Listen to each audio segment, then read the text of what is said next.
دەم باش بینەر و بیسەرن کوردستان 24 شیلان حەسەنم ئەم دە دیبێتەکە تایبەتدا بەحسی شیکاری و پێشبینیان ئابووریان هەرێما کوردستانش بۆی ساڵا 2017 بکەن ئەمێ هەوڵدەن بە ئاوایەکی ئەکادمی ئێدی هەر ڕخنێن پێدڤینە شابووریە هەرێما کوردستانیا 2016 و پێدڤیە حکوومەتە هەرێما کوردستانێ بتەمایە وەزارەتێن خۆڤە پێدڤیە لە ساڵا 2017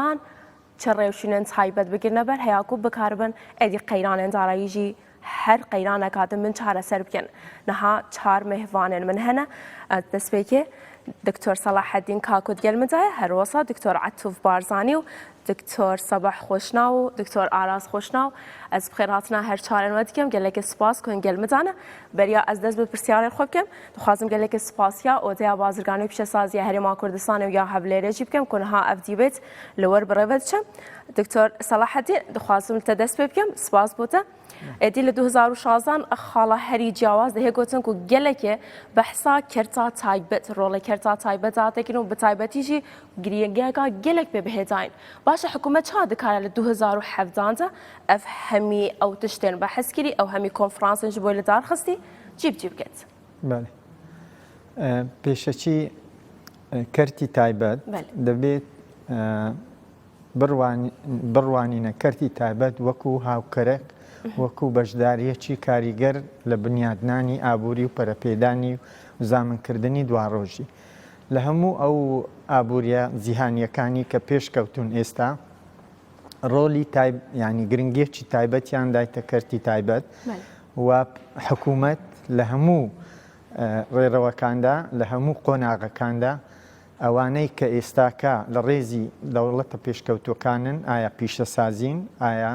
ئابوووریەکەیان جۆرە پشتیان بە تەواوەتی بە کەرتی تایبەت گرتووە لەبەر زۆر هۆکار گرنگترینیان ئەوەیە کە ئازادیەکی تایبەت هەیە لە کەرتی تایبەت کە چێبڕچێ هەیە و لێهاتووی هەیە لە بەرهەمهێنان و هەموو ئەو دەرامەتە ئابووریانەی کە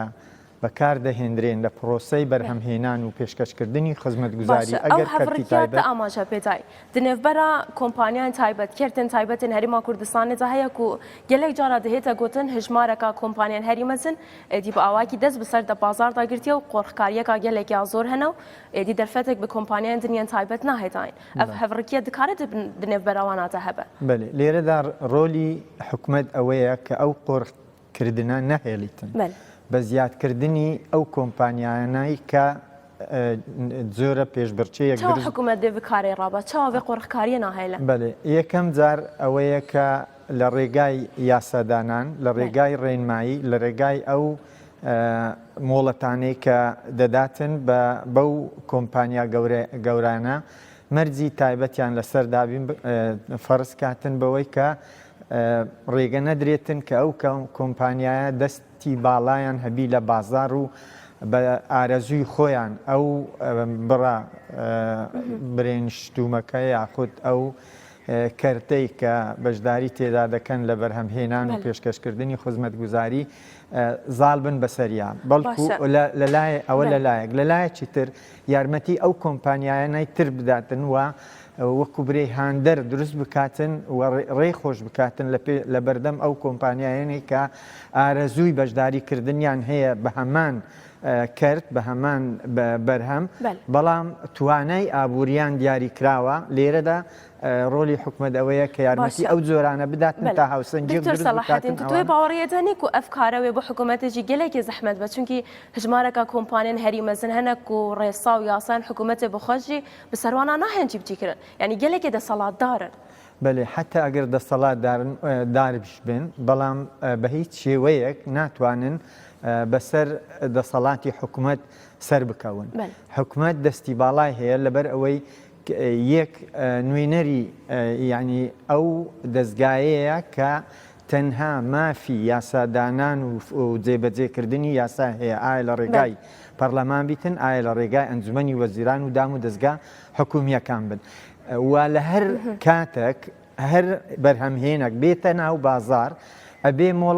مۆڵەت لە حکوومەت وەربگریتن بله. کەواتە لە ڕێگای مۆڵەتدانان دەتوانن و لە ڕێگای ئەو تێندەرانەی کە دەکرێن لە سەرەتا ئەگەر پرۆژەکان پرۆژەی گەورە بن دەتوانیتن مەرج و ڕێنمایی خۆی حکوومەت بسەپێنیتن بە شێوەیە کە نەتوانن خۆڕکاری سەلاحەدین تێگەشتم ئەوەکو پرسگرێک لە ڕێسا و یاسا و جیبجیکردنەوەناتە هەیە نەک لە کۆمپانیاندا و نەک لە ئابووریەشیدا بڵێ بە تەکیت چونکە هەموو چالاکیەکی ئابووری دەبی ڕێک بخرێت بە شێوەی یاسا ئەگەر هەر کاتێک هەر کۆمپانیایەک ئەو یاسای سەرپێچی کرد و یاخود لە یاسا بەدەر لە ڕێنماییەکان کار و چالاکیەکانی ئەنجامدا ئەو کاتە دەبێ ئەو کۆمپانیایە سزا بدرێتن نمونونێکی زۆر سادە دەهێنم ئەگەر کۆمپانیایەک بابرێن شتێک بەرهەم دەهێنیتن ژینگە پیس دەکاتن لە ئەنجامی بەرهەمهێنانی ئەو بەروبوومە حکوومەت مافی ئەوەی هەیە کە سزای بداتن و قەرەبووی ئەو پیسکردنی ژینگەیە لێی وەرگریتن و بە شێوەیە کە کۆمەلگا و ژینگە بپارێزیتن و نەهێڵیتن کە ئەو کۆمپانیایە دەوڵەمەند بیتن و سەرمایە کەلەکە بکاتن لەسەر حسابی سەلاحەدین ئەس جاردنتەڤە گەڕم گەلێکی سپاس بدە دکتۆر عەتوف وەکو پسپۆریاتە ji buarê neftê de ji buarê petrolê de dixwazim pirsim ka petrola Herêma Kurdistanê ayenda ve paşa rojayê ber bi kuvet çi ayendeka gelekî baş çavarê petrola Herêma Kurdistanê dike طبيعي أبي زور وقت بيت هذا متشرح كم بله نظام برسوات باديني بدم يوم سوراني بدم بس باشتر بتف سوراني ده أمد تكين أمد دوليكين طبيعي حكومة هرمي كردستان سبارت بالنفط هنگاوی کی زور گرینگی نوا بله لچه بارده لا یک لو بواره که تماشا کن بزنین لناو جغرافیای سیاسی اما که حکومت هرمی کردستان پیگی کی هی که دتوانه با مستقبل و پاشاروش دتوانه لدولت کی سر بخو کیانه کی سر بخو بخو چاکه طبيعي نفط زور گرینگه لبو اول و لمنطقه شرق الاوسط بعام اگر تماشا بکن نوت شتێکی زۆر ئەساسیە بۆ هەموو کەرتەکانی تر ئەوە شتێکە بوویتە نەرید لەناو هەموو ئەو اقتصادی کە هەیتمان لەناو شەرق الأوسط یعنی هەتا بۆ میزانیەی خۆمان ئێمە پێویستە تەنوهاتی میزانیەی ئەمە سەر پەترۆل باش یان ئەوەیە پەترۆل دەبیتە مۆتۆرێک هاندەرێک لە بۆ بژانەوەی کەرتەکانی تر طبعا ئابووریان اقتصاديا او تشتا نراسته بلان بيويستا تاتو لسر بيكاني خود را دوستی باشه او یک راستك و ادي داهات ولاتك جي يك لاين باو تنه پشتا خو به پترول گیره بده ادي بو ولاتيه کی گله کی او گرینیه کو کمپانیا کا بي بي هات بيتن یا امریکي هات بيتن یا روسي هات بيتن و دز به برينانا پترول کی بي لهرم او دخازه داهات کی بدز بخه جدا جويه کی کو ادي کارینه جاليه سیاسی و گله کی خو پیش بخن چیز بوی جیانا ولاتیان کریه اوه پترول هرما کردستان کو صادر نوت ام بیچین دهات آج پتروله اگر اجازم پبدی کرده کی مختصر بسر پترولی کردستان کرم کی داتای کی اوه خو ایمال هرمی کردستان زور واضحه زور لما پیش زانی مانه که مال کردستان نفت من هيا بله واضحه مشكله کی ایما استحاله حاضر نوت نیه مشكله کی ایما إدارة كردني أو عقدانية ككردمانة يعني إشكال لوان عقدان ده هي؟ نك إشكال عقدان ده أزبارنا كم كردستان ده حال حاضر بله كسك هبت باسبور عقودة نفتي بيت نكيا دست بيكريه كان جنجك دخينا يعني هيت من ماجستير من هي دكتوراه من هي لبواري أبوري نو دخينا لبواري عقودي قانوني نو دخينا بلام نجشنا أو باسبور يعني بو مثلا شركاتي جوري نوت همو طرف السيام يعني هي كمحامي نوتن او انا باسبوريان لنوته خوي عقودي نوتي عقودي زور معقدا عقودك تجهيز نيه عقودي النوت لشركات زور زخم بيويسته بلام بيش اوي بقري موسر اوي اما 57 بلوك من هي لكردستان لو 57 بلوكيا 51 بلوك اما قري بس ما كردوه 6 بلوك ماوا بو اوي امان لردا اماجه بواب كم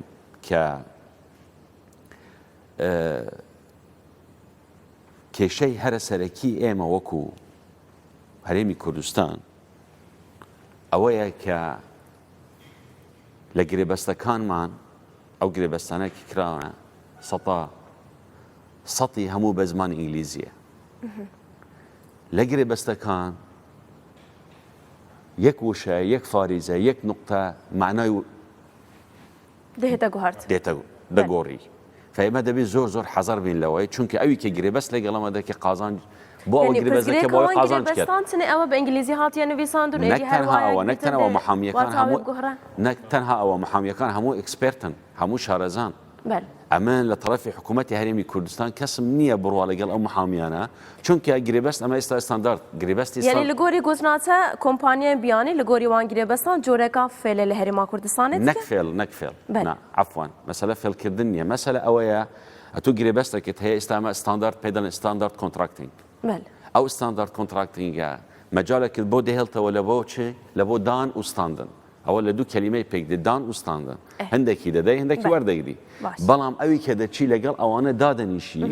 طبيعي طرفی مقابل کۆمپانیەکان بە خۆیان نایەن محامیەکانیان دێن چونکە احتمالە CEO ئەم کۆمپانیاش هیچ لە گرێبەستەکەی نەزانی فطرفی من طرفی حکوومەتی هەرێمی کوردستانیش دەبێ محامی بڕوە ئایا ئێمە ئەو ئێکسپێرتەمان هەیە ئەم لێرەوە پێ دەڵێم نەخێر فدەبێ پشت بەستین بە طرفی سێیان بۆیە من تەمەنام وا دەکرد کە ئەو گرێبەستانەی کە دەکرێت دەبێت طرفی سێمی تێدا بیت لە بۆ ئەوەی ئەتوو وەڕەنتیەکی هەبیت دکتۆر عاتوف هەمی وڵاتی هەمی کەسێکی سادە بیت و ئەکادمی نەبیتن نە لە گرێبەستان تێدگەهیت و نە لە فرۆتنا داهاتی لە شێوازادانێ و لە شێوازە وەرگرتنە تێناگەهیتن توت ئاماژە پێکی دەی و دەمێکی مێژە بێ حەسیانە و هەرێما کوردستانی پەترۆلەکە هەیە و گەلێکی ئازەنگینە باشە وڵاتی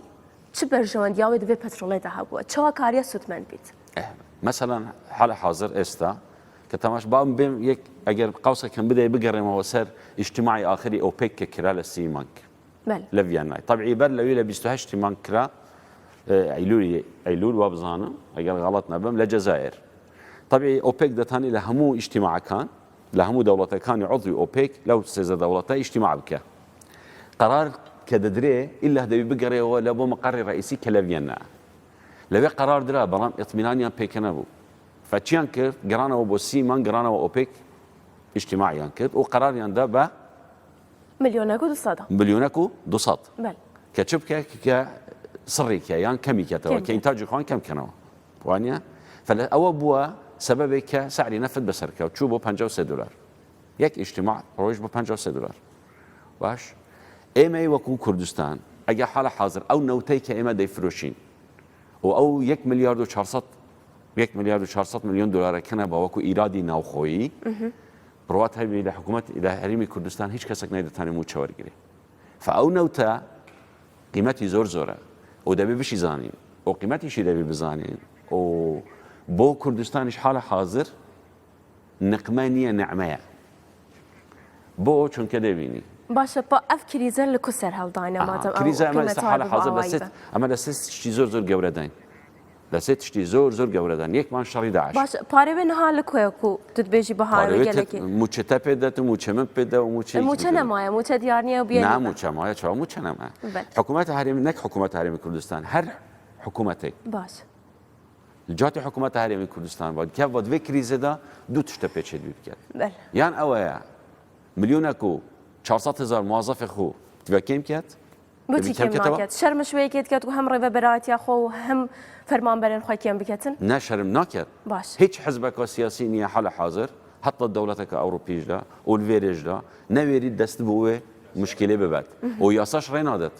دە یاسا ڕێک خستەیە باز دی پێچی بچکە باشە حکوومەتی بخۆ ئەف ملیۆنە و 600 موچە خۆران خۆ کۆمکردنەوە و نەهاژی نکارە موچوانە مەسەلە خۆکۆمکردن کارە چارەسەر بکە مەسەلە خۆکۆمکردنی نیە هەمی وانە تعیینکردن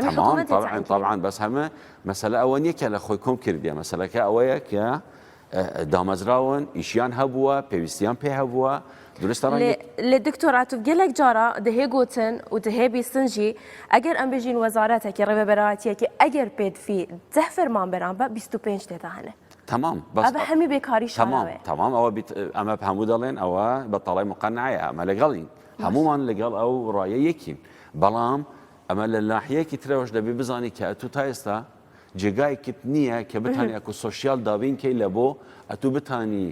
ژیانی مینیمەم ژیانی هەموو هەوڵاتێک بدەیت درستە موچە وەردەگری بەڵام ئەوە موچەیە دەتوانانی وەکو سوسیالێک بۆی دابین کەی وەکو سوسیالێک فکری لێ بکەوە. باش دکتۆر عاتوف جاردن گەلتە بەردەوام بم دکتۆر سەباح gelek yani dema ku behsa abûriye û darayiyê de hête kirin xala herî lawas mirov destê xwe dan dese sîstemê darayî bankî gelekê birîndar e li Herêma Kurdistanê. Başa hikûmetê girîngî pê nedaye, welatî gelekê bi çavekê din sehkenê eke bû min bêjî pirsgirêka sîstema bankî Herêma Kurdistanê li ku ye. بەڵێ خۆی دوو تەوەرت تێکەڵا کرد بە ڕێزت ئێمە هەم دارایی گشتیمان هەیە پبلیک فایننس هەم مەسائلی بانکمان هەیە بانقیش بەشێکە لە سیاسەتی نەختینەی ئەمە فیسکل پۆلیسیمان هەیە سیاسی مالی و مۆنیتەری پۆلیسیمان هەیە سیاسی نەختینەیمان هەیە هەردوو بەیەکەوە باقیش یەک لە بەشێکە لە مۆنیتەری پۆلیسی گەورەترین کەلێن کە ئێستا پێویستە وەڵامی بدەینەوەیە لە 2014 تاوەکو ئێستا حکوومەت هێرمی کوردستان بودجەی دانەناوە کە گەورەترین کەلێنی سیستەمی دارەیە لە هەر وڵاتێکدا کارە ساتە تۆ دەسەڵاتی جێبەجێکردن بودجەت نەبێ پەسەندی بکەیت لە پەرلەمان و هەروەها تەطبیقیشکەی جێبەجێ بکەیت چکە چۆن بەدواداچوونی بەدوار دەکرێت تۆ سیستەمێک پلانێکی دارایی دادنێ بۆ بەڕێوەبردننی هەموو سێکتەرەکانی ژیانی کۆمەلگا کە بەداخەوە حکوومەت هێرمی کوردستان تاوەکو ئێستا بودجەی نەبووە جگەلەوە هەرێمی کوردستان گەورەترین کێشەی کە هەبووە وەکو ئەمە باسی ستراکچەل دەکەین وەکو هەیکەری ئابووری کە زۆر جار باسمان کردو وەصفمان کردو وەکو دکتۆرێک تەشخیصی نەخۆشی ئابووری هەرێمی کوردستانمان کردووە کە پەیکەری ئابووری پەیکەریەکی لاسەنگ و مختەلە لاسەنگە کەرتەکانی بە شێوازێکی ئاسایی گەشە ناکە بە شێوازێکی هاوسنگ بەشداری ناکە لە پرۆسەی GDP مەسەڵەن کەرتی کشت و کاڵت زۆر لە پاشەوەیە کەرتی پیشەسازیت هەر مردووە دەتوانین بڵێن بە هەموو جۆرە پرۆژەکانی باشە تە بەحسا زراعی و یعنی کشت و کاڵ و پیشەسازیە کرد ئەف هەردوو تاوکەرێت یەک دوونینە بەسەن کشت و کاڵەکاتە گەلێکا پێشکەتی بیت ئێدی ئەو بەرهەمێتە ئەگە نەچیتە سناعێتە سناعەتی ئەم بێژین دەفەلەج بیتن و تشتێک نییە و بەرهەم دەستت خۆشبی زۆر جوانەوە پێ دەڵێن ڕەوابیتی ئەمامی و خەلفی یعنی پەیوەستبوونی کردێک بە کردێشتر ئینپوت و ئاوتپوتە بەڵام ئەوەی کە دکتۆر عاتوف ئاماژەی پێکرد بنسبەت کردی ڕێیعی وەکو نەوت کە تەغذیەی هەموو قطاعەتەکان دەکا یعنی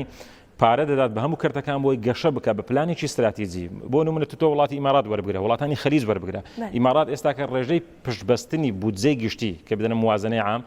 زۆر کەمە بە نسبەت نەوتەوە ئێستا قەتاعی سیاحە با بڵێن پێشەنگە کردی تر پێشەنگە ئێمە دەبێ ئەو هەنگاوە باوێنە تاوەکو ئێستا کە پلانی استراتیجی کە لە وەزارەتی پلاندانانی حکوومەت هێرمی کوردستان کە لە سایتی ئینتەرنێت دەکەوە دەهینی خوارێ پلانی 5 ساڵەوانە نشتە بواری جێبەجێکردن پلانێکی زۆر جوانە لەسەر وەرەقە لەسەر کاغەز بەڵام لەسەر ئەرزی واقعدا بوونی نەبووە ئێمە ڕخنەکانمان ئەگەر لە ڕووی فکری فەلسەفیەوە ئاڕاستێ بکەین لە ڕووی واقعی عملیەوە ئاڕاستێ بکەین دەبینی حتا لە ڕووی فکری فەلسەفیەوە ئێمە فەلسەفەیەکی سیاسی معینمان هەیە لە هەرێمی کوردستان فەلسەفەیەکی ئابووری دیاریکراومان هەیە فەلسەفەیەکی دارایی دیاریکراومان هەیە هەندێک خەتای خۆمانە لە ڕێگەی ئەوەی ئێمە دەستورێکمان هەیە کە القوانینە داچی هەموو یاساکانە هەموو دقەکان فەلسەفەی سیاسی لەوێت تەسید دەکات پاشان یاسا و ڕێسا و ڕێنماییەکان هەڵدەقوڵێن لە نصوصە دەستوریەکانەوە ئێمە پەیوەستین بە عێراقەوە دەیان جار لە کۆڕ و کۆبوونەوەن لەگەڵ من و بەڕێز دکتۆر ئاراس خۆشناو ئاماژەمان پێکردووە مادە 100 تا 112 دەستوری عێراقی ئێمە دەبەستێتەوە لە ڕووی پۆلیسی لە ڕووی سیاساتەوە سیاسی نەختینەی لە مادە 100 دەستور دەمان بەستێتەوە مادەی یاسای ژمارە 56 قانونی ئیداری مالی و دەینی عامی ساڵی 2004 سەدەمی حاکمی پۆڕبرێمەر دیسان صلاحیاتی سنترال بانک هەموو دەبەستێتەوە باشە بۆ ئەگە پرسیارەکە بکەین بۆ حکوومەت هێرمی کوردستان ناتوانانی کۆنتترۆلی دۆلار بکە لە بازار درای بێگانە بکە لەبەرەوەی خۆی باقی مرکزی لێ بەرپرسە پێی یاسا بە پێ دەستورەوە حکوومەت هێرمی کوردستان هیچ چارەسەرێکی نییە باشە ئەگەر بانکە ناوەندی ئەگە ئەم بێژین دینار و زێدە و کێمکە بۆ یەکێکی نەکارە باندۆرێکی لەسەر دۆلاردانە هەم لە ناو بازارە نافخۆیدا بەدڵنیاییەوە لەسەر هێرمی کوردستان کاریگەری هەیە هەر کەسێک پشتی خۆی هەیە بەشی خۆی ئەری بۆ ئێستاکە دۆلار بەرز بوویتەوە بۆ 130 لەبەرەوەی خستنە ڕووی دۆلاری کەم کردەوە چونکە عێراق تووشی عجز بووە عێراق پاشەوەی کە 67 میلیارد دلار احتیاطاتی بوو لە بانکی مرکزی ئێستاکە هاتوتە خوار هەندێک دەڵێن بای 40 میلیارد دلارە کەواتەوە احتیاطاتانە کەم دەکات لەبەرەوەی ئەو سیاستێکە و بەکاردێنێت لە ڕووی فەلسەفەی ئابووری و پێ دەڵێن سیاست التعویم المدار يعني بەڕێوەبردننی ئابووری کۆمەلگا بازار ئازادە بەڵام وەکو حەقنەیەک لە اقتصاددا بڕێک لە دۆلەدایەتە ناو بازار هەتاوەکو هاوسەنجەکە ڕابگرێت چونکە هاوسەنجەکە چۆنە حکوومەت پارە بە کاغەزی دارایی عێراقی موچەدەدا و بودجە سەرف دەکات بەڵام دۆلارەکە حکوومەت نەوتەکە دەفرۆشێت دۆلارەکەی وەردەگرێت ئەو دۆلارات سنترال بانک لە عملیەیەکی پێ دەڵێن بالانس شیت لەگە پابلیک بەجێت هەردوو پێکەوە تەفاعل دەکات بالانس شیت سنترال بانک لێ بەرپرسە پابلیک بەجێت حکوومەت لێ بەرپرسە دۆلارەکەی لێ دەکرێتەوە پارەکەی پێ دەبەخشێت کە چاپی دەکات بانکی مرکزیەوە تەمە قسەی ترمان زۆرە گە دوای جاردن لە تێداوە گەڕم دکتۆر سەباح گەلێک سپاس بۆتە دخوازم دکتۆر ئاراژی کۆمنتێر خۆ هەبە ئێدی وڵاتێک کو سەربەخۆیە دارایی و بودجەنەبە و فەلسەفە ئابووری و سیاسیشینەوە باشە سەربەخوا ئابووری بچ معنا خو هبه يعني بچ آتای كده ئەمە لە سەرەتا دەبیت زۆر بە واقعانە قسە بکەین. باش ئێمە هەرێمی کوردستانین بەشێکن لە عێراقی فیدرال. دەستورێک هەیە کە تازە کاک دکتۆر سەباح ئاماژەت پێ کرد لە مەسائلی ڕسمی فەلسفەی اقتصادی و فەلسفەی مالی و سیاسەی نەقدی هەموو ئەوانە بە جێرەی مادەکانی دەستوری عێراقی حەسڕ کراینە بە سەلاحیەتی حەسری حکوومەتی فیدرال. باش اگر ابن عراقي بسر هرم كردستان هاتينا سپاندن بوچی بحث سر بخويا آبادی بس فلمان لبك هەندێک خەڵک قسە دەکە بۆ خۆی بەبێ ئەوەی بزانێت کە تۆ لە چێ دەژی ئێمە دەبێت کە دەی ئیشێک دەکەین دەبێت تحلیلێکی استراتیژیانە واقعی خۆت بکەیت بزانانی من چیم لە چێ دەژیم چیم هەیە خاڵە بەهێزەکانم چییە خەڵ لاوەزەکانم چییە دەتوانم چی بکەم هەموو ئەو شتە جوانانەی کە لە ئابوووریەکانی دنیادا هەیە خەڵکی ئێمە دەیزانێتن زۆر باشتریش لە خەڵکلوانە بیزانین بەڵام چەندت پێ دەکرێت چەند ممکنە ئێمە لە هەرێمی کوردستان لە ماوەی ڕابردوو بگرێت لە سیاسەتی نەوتی کە دکتۆر عەتوف باسی کرد هەرێمی کوردستان هەوڵیدا بۆی سربەخۆیەکی دارایی سەرچاوی دارایی خۆی هێشتا ئابووری بابەتێکی گەورە چکە ئێمە هەر بۆ زیاتر ڕوونکردنەوە دارایی بەشێکە لە ئابووری گشتی باشە مەدید کو دخواست سربەخۆیە داراییە خۆ هەبە و پەترۆڵە خۆ جودا بفرۆشە ئەف هەمی پرسیارێکە لە پاشی خۆ هەیە ئەوەیە تۆ دەبێت بزانێت ئێمە جیۆپۆلیتیکی کوردستان واقعی سیاسی ئێمە ئەو شوێنی کە ئێمە تێدا دەژین مێژووی ئێمە پێکاتەی عێراق و سیاسەتی نێودەوڵەتی و هەرێماتەکە قەت ڕێگا نادەکە ئەتوو باش ئەگە حکوومەت ئەپێکێت زانی چما دەستی خۆی بۆی بیکاری بێت ئەجا تۆ دەمینێت 100 ساڵە چاوەڕێی ئەوڕۆ دەکەی 100 ساڵی کەش چاوەڕێ دەکەی تاوەکو وا ببینێت ئێمە دەبێت بزانین ئەو بابەتی ئێمە چەندی ئابووری و دارایی و کارجەریە دوو بەقەت ئەوەش سیاسیە ئەوە بۆی تو زۆر بە منطقیانە و بە واقعیانە قسە بکەین بۆیە من هەموو جارە باسم کردیە لێرەشدا دەڵێمەوە یەک لە باشترین هەنگاوەکانی کە حکوومەتی هەرێمی کوردستان و سەرکردایەتی سیاسی کوردستان نای بڕیاری سربەخۆیی سەرچاوە دارایی خۆی ئەوش ئەوەیە کە سوودوەرگرتنە نەوتی خۆمانە دووەم شێوازی گرێبەستەکانی نەوتی کە دکتۆر باسی کرد ئەوەی لە کوردستان کرا یەک لە باشترین شێوازەکان و بە واقعی ئێستای کوردستان ئێستا بەدەرکەت کە چەند باشە بۆچی کە دەڵێشم پرسی بۆچی چووکە شێوازێکمان گرێبەزێک خەڵک کردی پێمان گوتینە ئێمە نەوتمان هەیە لەژێر عەرد بەڵام نازانین چەندە چۆنە وەرە زەحمەت نەبێت بگەڕێ بیدۆزەوە دەری دێنین دەیفرۆشین کە فرۆشتمان تو لە بەشێک شەریکی بۆیە ئەوانە پێداکردن کە پرۆدەکت شێرینگ ئەگریمنت ئەوانەی کوردستان کردیتی ئەوەی بەغدا کردێتی ئەوە بووە کە خەدەماتە دەڵێ من حەقلێکم هێنەوت 100,000 بەرمیلیم هەیە ڕۆژانە زەحمەتی بووم کە 200,000 بە چەندی بۆم دەکەی پاری دەدا ئەو کاتێک کە بەغدا گرێبەستەکانی کرد سعری نەوت بە $100 بوو لێ ئەسباڕم دکتۆر عەتوف کۆمنتێکاتن لەسەر وان گرێبەستان هەبوو ئەو لە لایەنگەی یاسایەکان دەڵێن من لە لایەن مالیەکەی باز دەکەم لە ڕووی داراییەکە و لە ڕووی هەم خراپیان خۆ هەنە و هەم باشیەکەی ڕاو لە لوو مالیەکەوە یەک لە باشترین جۆرەکانی چوە 4 جۆر عەقدی عام هەن لێرە بەرنامەکە باسیوانێ بەڵام 4 جۆر هەن لە هەموو دنیا ئەوەی ئێمە کە کردیتمان باشە نەتیجەوانە بۆ ناهێنە دیتن ئەگەر باشترین گرێبەستێن پەترۆڵ من لە جەنابەت دەپرسم ئەگەر بەهات بە ئەو نەوتەمان نەبایە سەرباری ئەو هەڵانەی دووبارە دەڵم لە ناو دوو قەوس لە سیاسەتی ئیدارەدانی داهاتی نەوتەیە کە داهاتەکە دروست دەبێت لە ئاستی شەفافیەتە لە ریپۆرتینگە لە سەرفکردنەکەی لەوەی تێبینێ سەروانە هەیە و زۆرجار باسشمان کردی بەڵام ئەگەر نەوتی هەرێمی کوردستانمان نەبایست ئەو نەوتێکە هەمانە یەک ئەو بۆڕێ نەوتێک کە لە نێوان هەرێمی کوردستان و تورکیا هەیە دروست نەدەکرا ئەو بارودۆخی کە هات شەڕی داعش هات نەوتی کەرکووک و باقی نەوت بچێدا سەرف دەکرا چیمان دەبوو ئەو بۆڕەش ئەگەر مە پەترۆڵی نەبایە بەغدای موچەنەت بن نەخێر دووەم لە ڕووی سیاسەکەەوە هێزی پێشمەرگە ئەو ڕۆدەڵی ئەو شوێنێکی بە خوێنی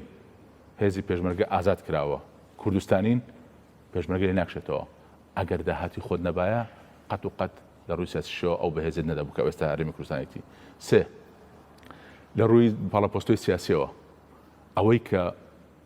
ئێستا هەندێک لێک نزیکبوونەوە هەیە لە ناو حکوومەتی هەرێمی کوردستان و لەگەڵ حکوومەتی بەغدا ئەو لێک بەڕقاناتی شتێکی تاکتیکیە زۆریشە بۆ ئێستا هەبێتن بەڵام ئەگە سەیری هەموو ئەو خەڵکانە بکەی یانەوەی پێشترێ و شێوازی بیرکردنەوەی و عەقلەتی ئیدارەدانی عێراق و بەرامبەر هەرێمی کوردستان و هەموو خەڵکانی کەش چۆنە بۆیە تو دەبێت بیر لەوە بکەیەوە کە من دەبێت بەخۆم سەر بخۆم ئەگەوت نەبکردبایە ئەو پاڵەپەستۆیانە زیاتر دەبوو ڕۆژ بە ڕۆژ بە هەنجەتی جیاواز وانێ دەکردی شتکەین لەداوە دەکردی وە کۆمەڵێک خاڵی کە هەن کەوانە هەمووی وەکان ئەگە نەتبایە بەڵام ئەتوکە ئەوڕۆکە هەیتت چۆن استفادە لێکردیە تا ڕادەیەک دەتوانم بڵێن ئێمە دکتۆر باسی کرد ئەو ڕۆمانگی دوازدە ئەزت گەلتە بەردەوام بم پرسێنمێن زێدەتر هەن ئەمێ بەحساوەیەکی بکەین کات چ گرنتی هەنە و ساڵەکاتی هەرێما کوردستانی ڕاستی وان قەیرانانە نەبێت پاشی بێن ڤەدانەکە کورد دکتۆر سەلاحەدین دەبەرسەوام بینەرمە بمینن.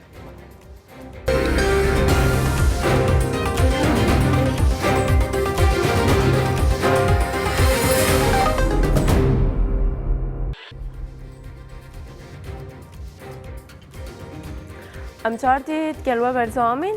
بەریا بچینە بێنڤەدانێ من پرسەیکی دکتۆر سەلاحەدین کرد باشە ئەم بێژین چەند ڕۆژێکێن کێ ماینە ji بۆی ساڵا 2017 چ دەوێت ساڵا 2017 بە گرنتیەک ji بۆی ئابووریا کوردستانê ku êdî eger ew xewne jî bihêtetî ku tiştek bi navê qeyrana zarayî û wan qeyranê mezin nemîne. بەڵێ ئەوەی بڕوانیتە ئەو ڕووداوانەی کە لە کۆتایی ساڵی 2016 ڕوویاندا و خەریکن درێژەیان پێدەدرێتن لە 2017 زۆر گەشتبین دەبیتن بەوەی کە ساڵی 2017 ساڵێک دەبیتن ئەو هۆکارانەی کە بەشدار بوون لە دروستکردنی ئەو قەیرانە گەورەیە دارایی ئایا ئابووری ئایا قەیرانی موچە ڕوو لە نەمان دەکەن بۆ نمونە یەکەم جار نرخی نەوت کە لە دابەزیم بوو بە درێژایی لە سەرەتای ساڵی لە ناوڕاستی 2014 هەتا کۆتایی ساڵی 2016 ئێستاکە دوای ئەو ڕێککەوتنەی ئۆپک بە دیاریکردن و سنووردانان لە بۆ بەرهەمهێنانی نەوت لەلایەن ئەندامانی ئۆپک لەلایەک و هاوکاریکردنی وڵاتانی دەرەوەی ڕێکخراوی ئۆپک بە دیاری کەمکردنەوەی بەرهەمهێنان ئێستا پێشبینی دەکرێتن کە نرخی نەوت لە بازاری جیهانی بگاتە $6 لە بۆ بەرمیلێک ئەوە کاریگەری ئەرێنی دەبیتن لەسەر ئەو داهاتە نەوتەی کە هەرێمی کوردستان بەدەست دەهێنێتن بە شێوەی تایبەتی و هەرێمی عراق ینی وڵاتی دەوڵەتی عراقش بە شێوەی گشتی ئەوە یەک دوو گەشتبینیانی 2017 بەڵێ زۆر گەشتبینم خاڵی دووەم ئەوەیە کە ئەو ئالۆزیەی کەتبووە ناو پەیوەندی نێوان هەولێر و بەغدا ئێستا کە زۆر ینی هێما هەیە کە ئەو ئالۆزیە بەرەو نەمان دەڕواتن و یاخود ئەو پەیوەندیە دەگەڕێندرێتەوە بە چوارچێوەی ئەو دەستورە هەمیشەیە کە لە بۆ عراق دانراوە ئەو پەیوەندیە زیاتر پتەو بکرێتن و هاریکاری زیاتر دکتۆر سەلاحەدین توێ باوەڕێدەنی ئەگەر بەس دەخوازمەوەی پرسێشتا بکەم ئەوە کو ئەم دەبێژینە قەیرانە جارای بسەدە ماوەیەکێنە و ئێدی ترسێک هەیە گرژینێک هەیە ئالۆزیەک هەیە لەو مادی قەیرانێن دارایژی لە پەیخوەتینە بەتایبەتیش ئالیەن سیاسی بەڵێ من باسی هۆکارەکانی دروستبوونی ئەو قەیرانە دەکەم ئێستاکە ئەو هۆکارانە خەریکن نامێنیتن بەرەو نەماندەڕ یەکەمیان باسمان کرد نرخینەوت بوو دووەمیان ئەو ئالۆزی و بڕینی پشتی بودجەی هەرێم لە بودجەی گشتی فیدرال ئەویش لە مانجی شوباتی 2014 دەستی پێکرد و زیاتر لەوەش ئێستاکە شەڕی تیرۆر ڕوولە ینی هێزی پێشمەرگە و هێزی سوپای عراق و خەریکە بەسەر تیرۆر زاڵ دەبن و ئەو خەرجیە گەورەیە کە بارگرانیەکی خستبووە سەر بودجەی هەرێم و بودجەی فیدرال ئێستا 2016 بەهای پەترۆڵە بلند بوو بە 2017 داهاتەوێ ئەم بێژین داهاتی هەرێما کوردستان ژێ زێدەتر بە قەیرانامین ئەس دخوازم بێ بکەمە پرسیارش بۆی دکتۆر عەتوف کو بەریانها ئاشتی هەورامێ وەزیرە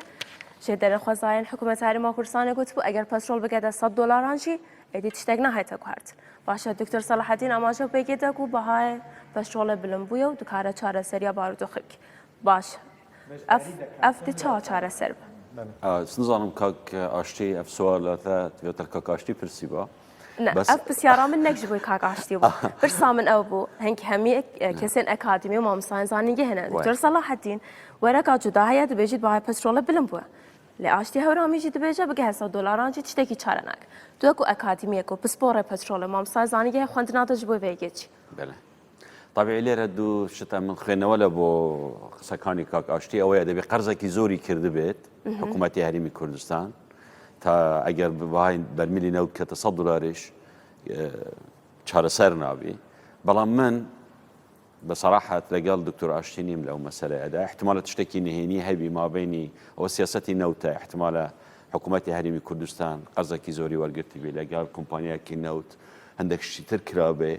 أما وكو أكاديمين أقامان لنا بي بلام من جاجبين بالنوت بسعري نوت لبرزبونوي دائم دبي سببي رئيسي شيء قريته وبو أوي كحال حاضر هم أوبيك هم دروي أوبيك لك نزيق بنوي كيا بله اگر كم بقرينا وديبي سياسية كي أوبيك لك نزيق بنوي أوبيك أو كادت كسعودية وروسيا لك نزيق بون طبيعي سعودية وروسيا كلك نزيق بون طبيعي همو اشتكان قوران چونك روسيا تأثير لإيران دك وإيرانيش تأثير لعراق دك بيقومان أو ديوي سياسي كيا فلبر أول زمينك خوش بو هم كشر سوريا وإسادة بين لحلب وإلى آخره لقل تركيا ونزيقبوني تركيا لقل روسيا واي كرت دكتور عطوف چونك برسيد ما زيادة ترن أسنا چارم قال لك جارها وقت بكم تخاذ هيك مشكلة نية بله ليه تأماشا لهفتو نزيقبونا ولاتن أندامنا أندامتا قال لك جارة كوبهاي بترول زيادة دبا دهاتوان ولاتان جي زيادة دبا لهرما كردستان و جانوانش بيقومان باشتر دبا ليه لهرما كردستان اجلك زحمته في كتهدتيت طبعا ديسان دلي ما نخير لهرمي كردستان يزور زباج دبيت وقت دكتور صلاح اما جا بيكت من دو جار هندي دكتور صلاح جاجبينا لبر 4 هو هاي بترول $30 بو نهازه تري $5 يعني تو باوريداي همي پرزگريك 4 به پترول بو که صد نوت بشتخو پترول گريت همو پرزگريك ناتوان بلين هر چی مشكله من ها 4 سر دبي برام وضع براو باشتر دروا كمتر برام وضع برا باشتر دروا يكك لوانه او سرداني سروكي هريم لبو بغداد تشتكي زور جوربو نسبه بعلاقاتي ما بين هريم وبغداد دو خصنوي داعش لموصل هليكي كاري زور جورة لبو مستثمريني هريمي كردستان درخسيني بالذات لبو أودان كرنوي عراق وسط وموصل بتايبتي أودان دكريته وچون كلا شر داعش أو شتانا نما فلبرا وأوش تأثيرك زور دبي لإيكونومي كردستان سيام ريق خصنوي ناو مالي كردي كيستا بيشخري جنابي سروك هيو ناو مالي كرد أو ريق دخريته و چواره مشيان طبيعي سعلي دهات سعلي النفط برو زيادة دار احتمال زور أخوي $6 بده بلام أو ناقيني كحكومتي هرمي كردستان ده بدست والله بتاع هذا جاب $6 و $65 لعيني كاده ده بتشابسازي الريفورمي أبوري خوشي بك باش تبحث بترولت كير دكتور صباح جبريانا بحسي دولار ودينار بقول لك جرا حكومتي هرمي كردستان دبيجه دماكو أموي بترول بالدولار دفروشين دماكو ورد كرين قال لك زرارت كان باش هيك حكومتها هرما كردستان هر بترول بالدولار بفروشوا همو چه فرمانبر خوجي هر بالدولار بده دو باوریدنی اف پروسه قال لك صناعي تربو لدم گوارتنا دولار بدينار ودينار دابش كرن وجاردن وان روتينانا نهلا وقال لك يعني زرار نوجي كم تربن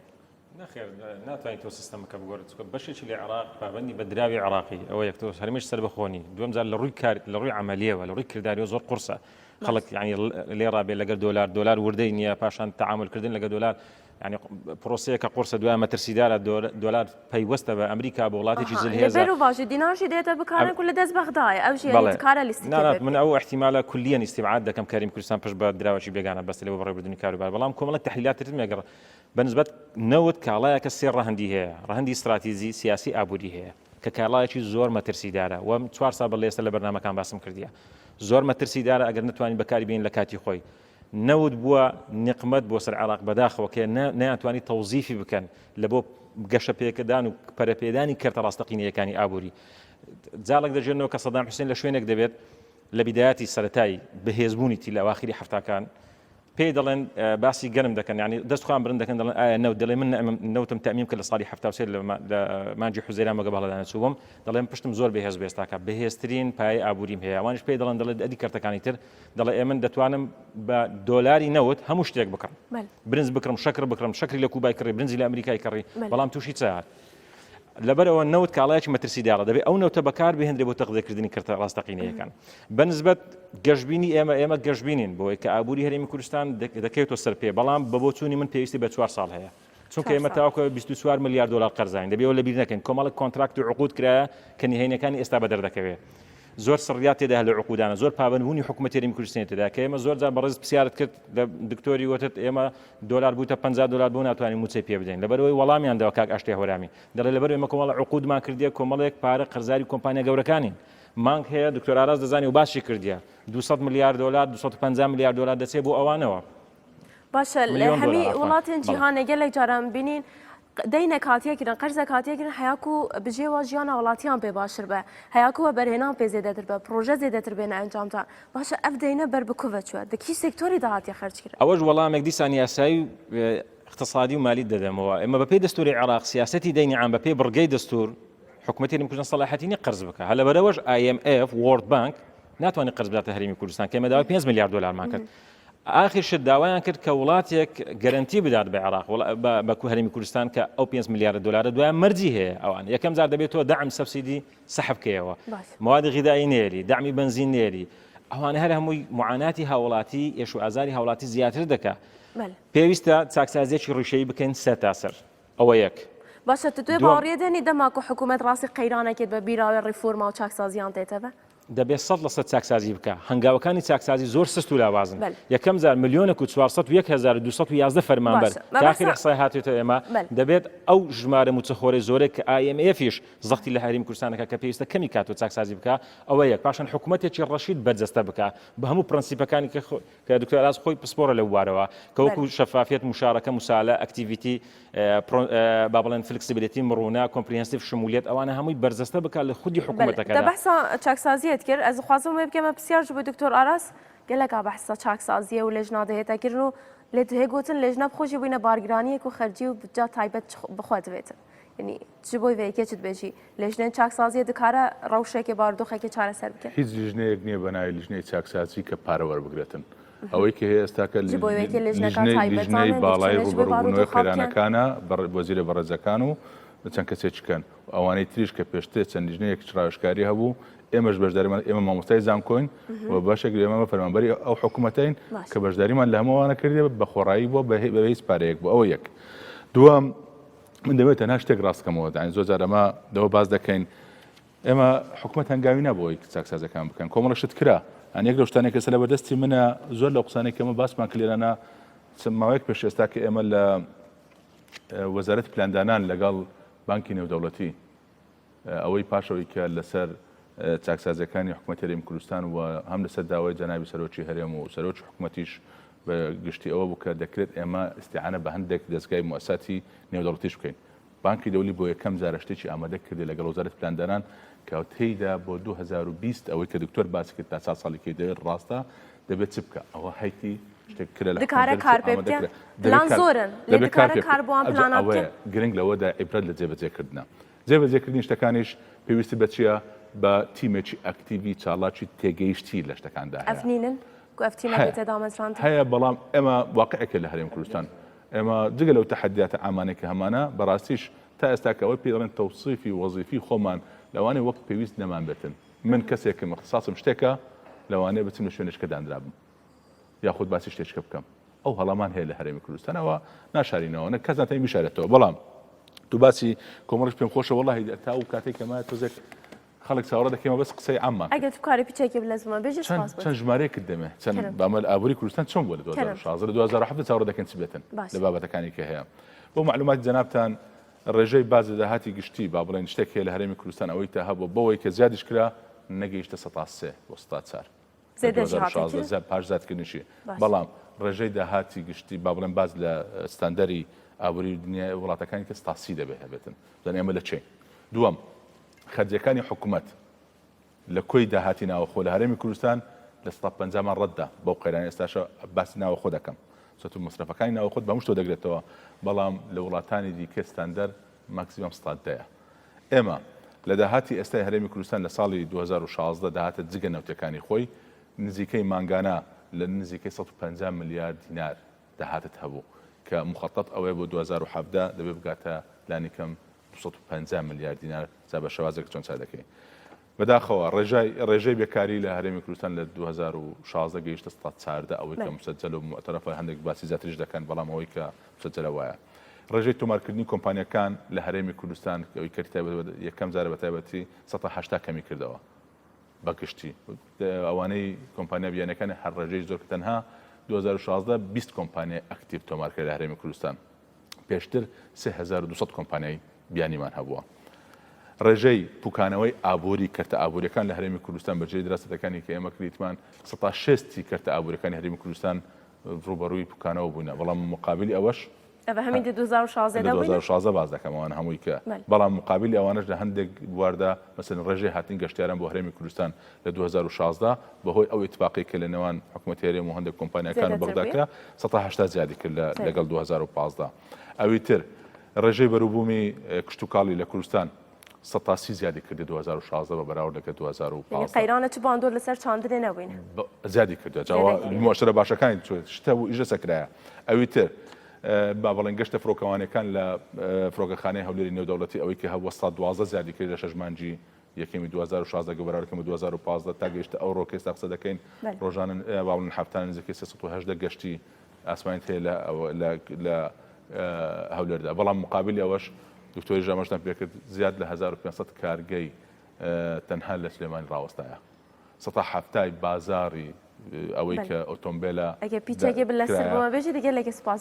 ئەوەی کە ئەمە لە 2017 ئەوەی کە لە ئابووری دنیا چاوەڕە دەکرێتن کە گەشەی ئابووری دنیا بە شێوەیەکی گشتی لە 2016 103.1 بووە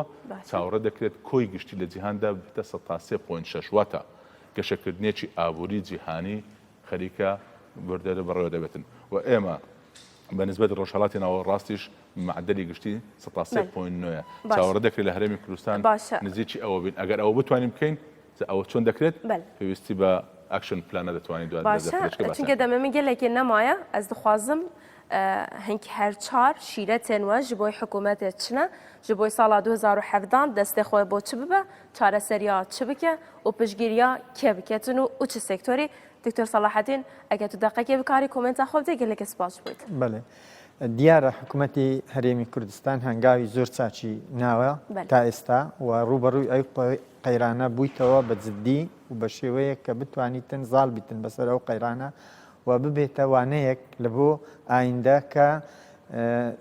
ینی سوود وەربگیرێتن لەو کەم و کوڕیانەی کە